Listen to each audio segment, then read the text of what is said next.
Good morning, everyone. I'm Gary Venice with ERA Blue Key Properties in Spring City, Tennessee, and want to welcome you to my East Tennessee real estate blog.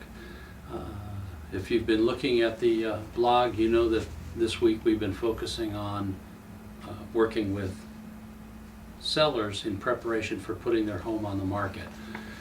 We've talked everything from getting the house cleaned and ready to calling the agent to come out and do a walkthrough. And today what we're going to talk about is preparing the home for the virtual tour, pictures, and video.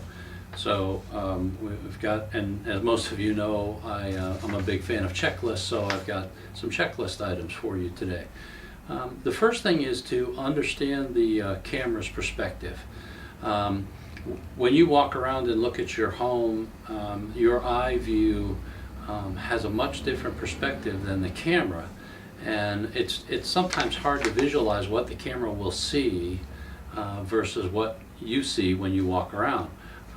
Our advice is to walk through the house and take pictures of the home, and I would say that if you don't have a wide angle lens, at least try to get the camera setting as wide of an angle as you can. That gives a much more complete picture of the room as opposed to a focus shot on a couch or an end table with a lamp on it or something. So try to do as wide of an angle as you can. If you're taking pictures in a room and you need to take multiple ones, left to right seems to work better than right to left, just from the visual perception that gives. Also, open the windows, get the room as bright as you can, turn on lights, anything you can do to open or bring the light into the room. It goes without saying, I guess, but we'll mention it here, that before starting this process, you've gone through the house first on your own, doing a cleanup or whatever, and then after or with the agent walk through, taking those items and cleaning it up. The idea there is to make what they call Q-tip clean, and you know, every place you read as it relates to this subject, they continually stress that the home should be as clean as you can make it. The other item you may want to consider, again, and we've talked about this previously in a couple of the other blogs, and that is to declutter. There's nothing that is going to show up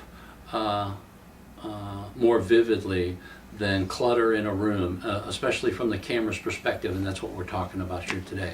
So go through each room, decide as a minimum exactly what you need to have in the room, and then take everything else out, put it in storage even if you have to.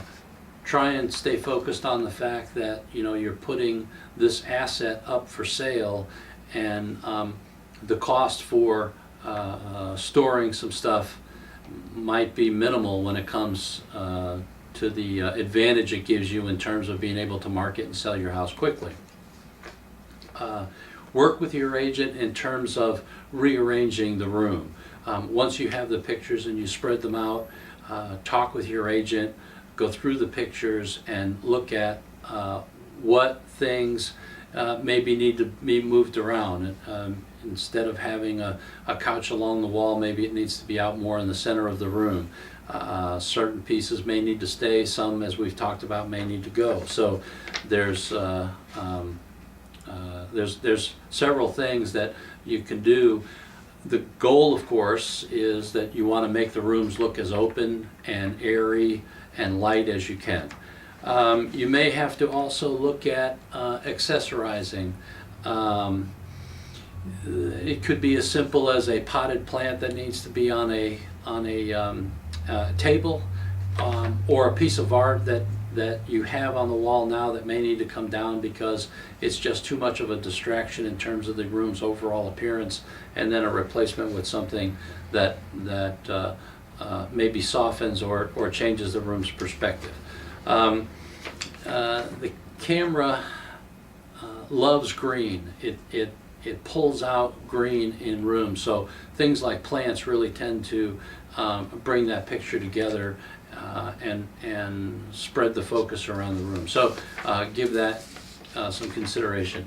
The other thing is, as we talked about last time, the need for keeping the home in shape once you've gone through this process. Keep in mind that your potential buyers are most likely going to start viewing your home based on the pictures and videos that are taken and put on the internet.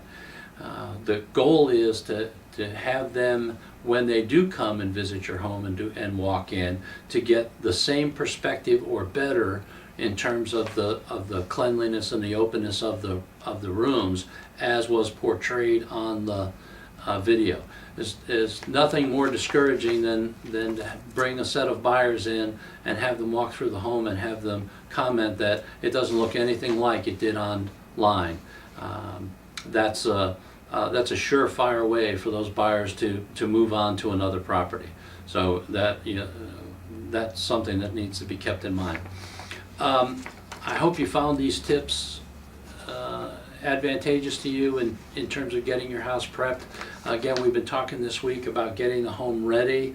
The decluttering, the cleaning, the openness, the having that light and airy feel, making sure that the home is deodorized. We talked about something as simple as taking a pot, putting a little water in it, and adding and mixing some cinnamon in, and then simmering that on the stove to give that smell. You hear people talk about, taking a baked pie or something out of the oven and that smell. Well, cinnamon really does bring that effect into the home, and in some cases, if you're like me, it's probably easier to do that than trying to put a pie together and get it going. So again, hope you've enjoyed these tips. There are a lot of other ones on the blog. You can go on the right-hand side and click on Seller Series, and there's a whole list of articles there. Most of them, as I've said, are checklist based and easy to follow, and they could be helpful. I also want to mention that these staging tips came from information that we looked up that was done by Barbara Schwarz. She's got a website, www.stagedhomes.com. They're out of Concord, Pennsylvania, and it may be worthwhile going to that website and looking at the information she has there, which might be helpful for your tips. We're going to continue with the Seller Series next week on some different items, and so I hope you'll join us for those. If you have any comments, we'd be happy to hear them. You can email me directly at gary@etwaterfront.com. If you have any real estate questions at all, I'm happy to help you, whether you're a buyer or a seller. There's a lot of good information on the blog. I hope you'll take advantage of that as well. Until next time, thank you, and we look forward to seeing you again.